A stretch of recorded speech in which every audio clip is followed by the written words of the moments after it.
Okay, I think I've decided on a color for these 44 tonners. We're going to do Striking Scorpion Green, which is a contrast paint, which you're going to see in a minute here how that works. All right, so I'll show you one piece that I've done one coat on. Paint this guy by brush. Don't worry about brush strokes with contrast paint. This is just one coat. And this is going to be pretty cool. That's why it's called striking. Should be pretty neat. But as you can see, it's white primer. So we've got a greenish yellow effect. And these 44 tonners, I think we're going to use them. We're going to start a new industry, and it's going to be called Mercury Atomics. And so one of the things they'll have is have one of them radiation warning things on them.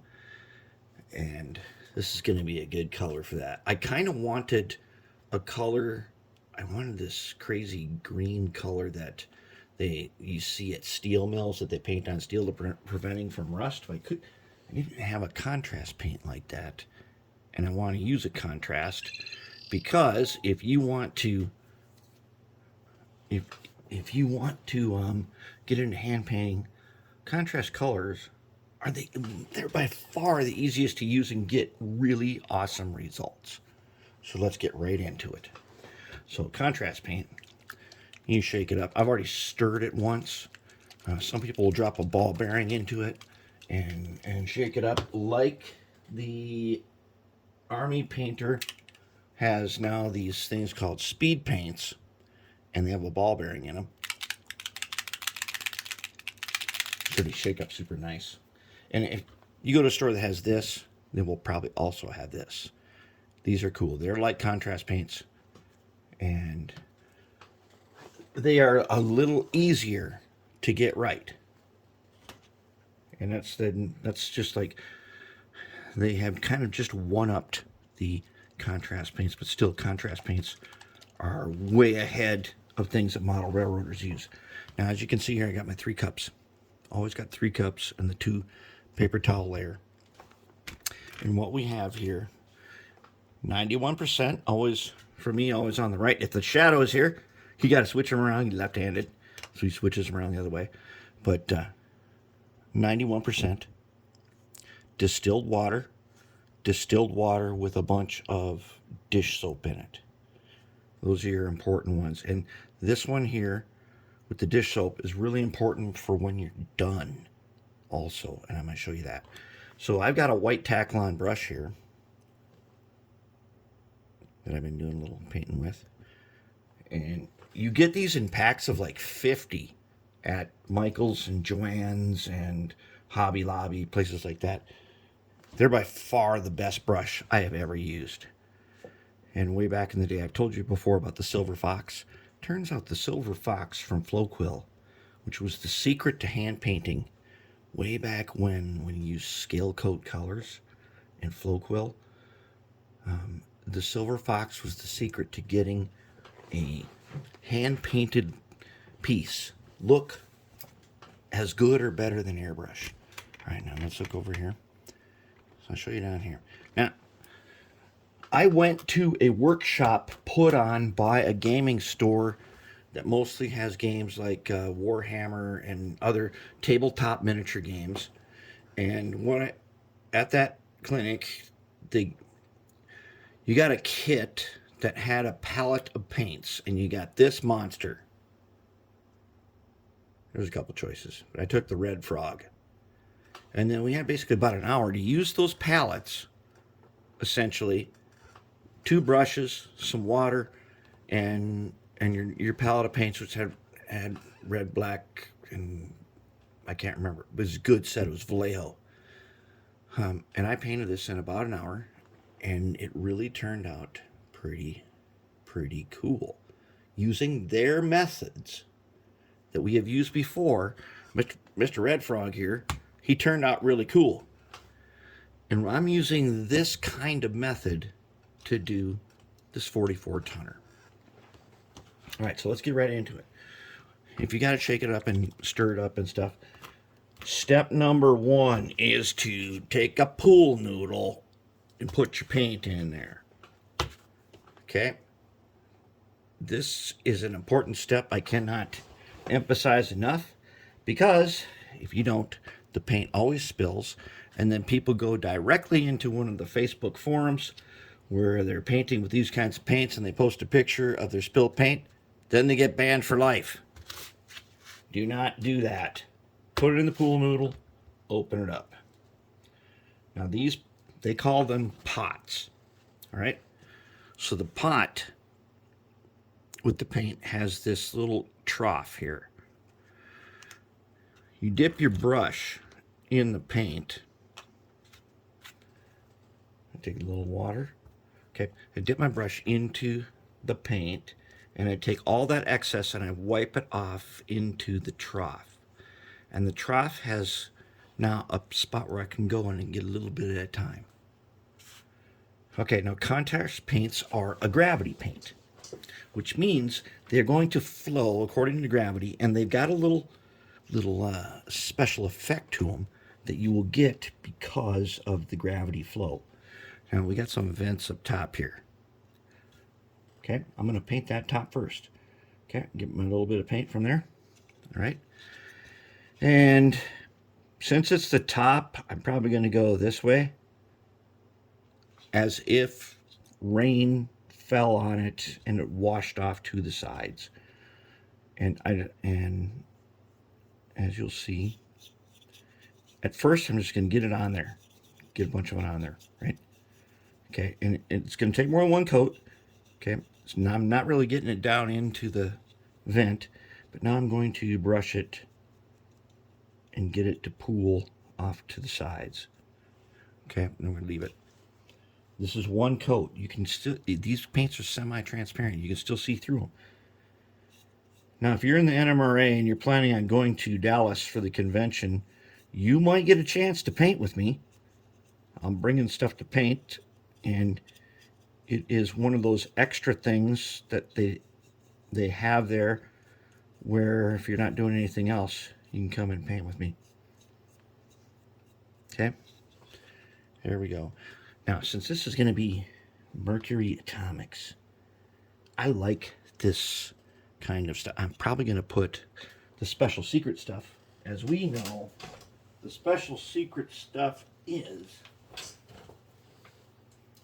this glow-in-the-dark stuff that you get at like Walmart or Michael's or Joann's or Hobby Lobby.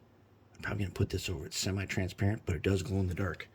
And since we're doing an atomics company, I think a little glow in the dark. Plus, other things that Citadel has for colors are technical paints. And I've got this one called Tesseract Glow. It is a very transparent, looks like a leak of antifreeze. And then you put some glow in the dark over that, and it looks like some kind of a toxic waste spill. All right, now, it's important that you let gravity take over, and I want this to fall down naturally, the locomotive sitting upright. These decks here, I'm probably going to go back over these with something like the sewer paint. No, darn it. No, I do not want any of that. That's enough of that. Those people call like 5 times a day, every day, telling me to update my Google local listing, which I don't have one, and I don't want one. All right, so let's get them on here. We're going to brush around. We're just going to mop it. Let's mop it. Let's do some mopping. Okay, we're going to mop, and mop, and mop, and you got to do this quick. If you're going to mop, do it quick, and you want to start brushing it down and letting it fall, or you'll get pools. You'll get big pools if you're not paying attention. Now, you can get rid of them big pools with a little bit of that 91%, and you can get rid of them also with the distilled water if they're still a little bit wet. But I want right now, I don't want a lot of pools yet. I want to get it coated so I can get a second paint in here. All right. I'm thinking this little side thing here might end up being a darker color, Maybe we'll use that sewer paint. That's so cool on our 280 and Pugs trucks that we used. That's really cool stuff. That, the, whatever it's called, Garrigax sewer. This is a critical go-to paint now. This is for anything that's got to be a really dark brown. That's my go-to stuff, because it's also contrast, so it has these effects. It'll start to darken in. You know, a lot of times we go back and do panel lining. Well, contrast paint will make it so that you don't have to. So now I'm just brushing it down. I'm just mopping it down. I'm collecting a bit up there. But as it sets up, you want it to all start flowing down.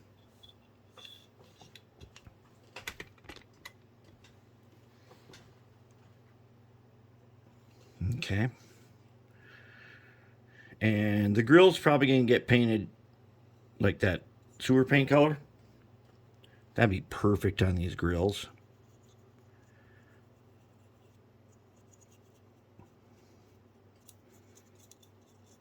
And then we'll probably go back and detail out the cut levers. I'm not taking them off for this. There's no reason. With the detail brush, I can get in there and I can do that. Okay, now on the front, and I'm not worried about that. Let's also get it to flow straight down. On the first coat, if there's going to be a brush stroke, I want it to be vertical.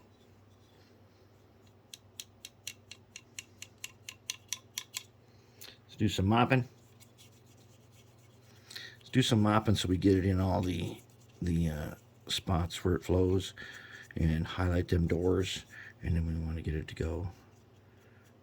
Now, if we've got enough on there, we just leave it. Gravity will take over. We're probably not going to get gravity quite yet because we got to do some turning around on this a bunch of times.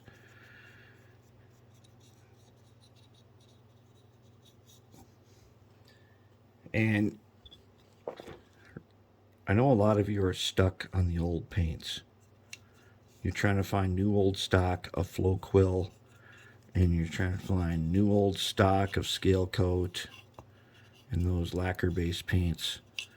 Or you're doing True Color and airbrush, which is, I got a ton of True Color, and that airbrush, it's awesome. The only thing is, the multiple setups that you have to do with the airbrush better be worth it, because it is so much fun to just pan paint stuff now. With these modern acrylics, it's just a lot more fun. I mean, we can have fun detailing this out. When I was working on those 280s, I just kept on detailing because it was so much fun to do with these kinds of paints. All right, we're going to do something with that walkway. We got a good one here. And that one is going to give us a really cool effect. And we're going to come back with a second coat later. I just want to show you the first coat. We don't even need to really paint this, but we're going to. All right, let's get the ends here.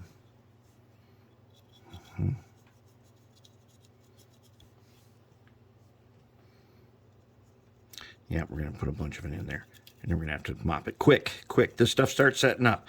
If you set this in front of a fan, you will be completely cured in 5 minutes. And so I should mention that this is an acrylic type paint. It is a water-based paint. That is why we have alcohol, distilled water, and distilled water with dish soap. And this guy's going to look really cool. I'm going to do some custom decals. I'm going to show you this time how I make decals, since I haven't done that for a while. All right. We got paint pretty much everywhere we should have it. What we need to do now is just make sure we are brushing the pools and get those pools that we don't want, like right there. We can start wiping them off.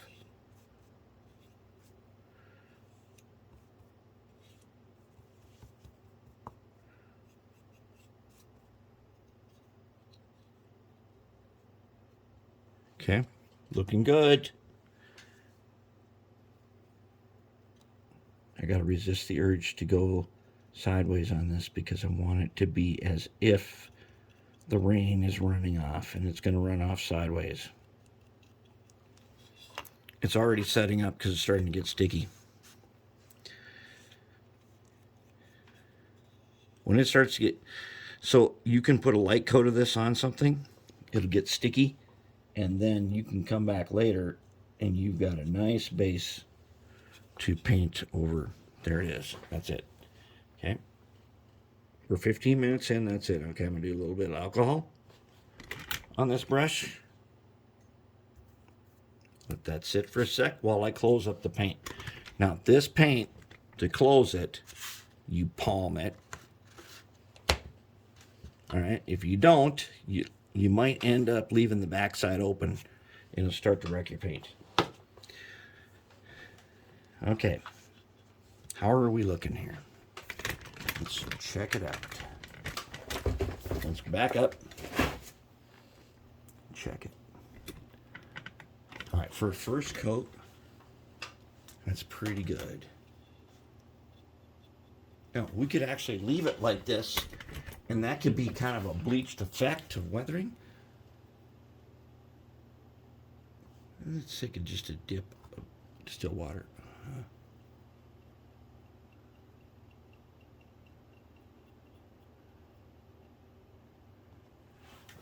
We could leave it. We could kind of leave it like this and get a cool bleach effect. Colors like this, like that blue color that we did on the Giants, they're the hardest colors to do. Because these light transparent colors, you can really, really turn out with something that you don't like because you didn't do what we're doing right now, and that's taking the distilled water and getting it to run as if gravity is pulling all that dirty rain and dirt down to where we want it. Mm-hmm.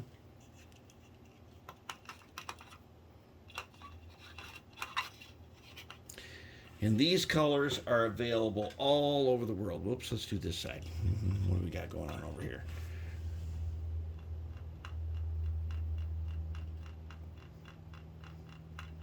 Just water now, and we're letting it run.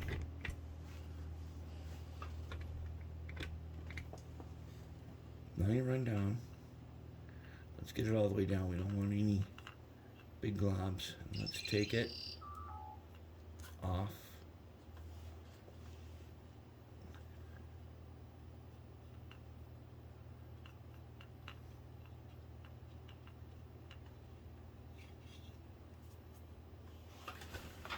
Getting a neat effect.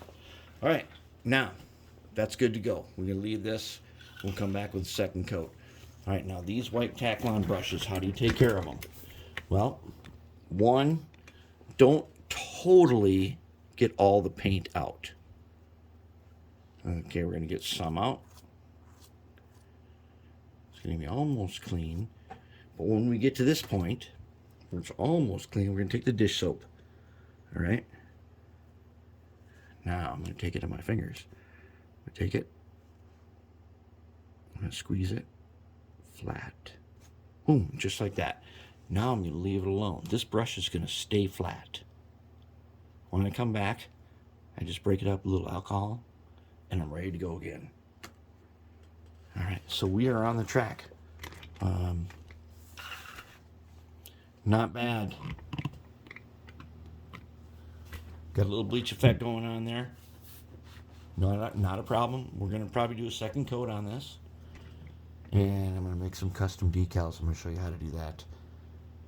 But otherwise, I think for a first coat, that is good to go. All right, so we're going to call it right there. There's the stuff. Good to go.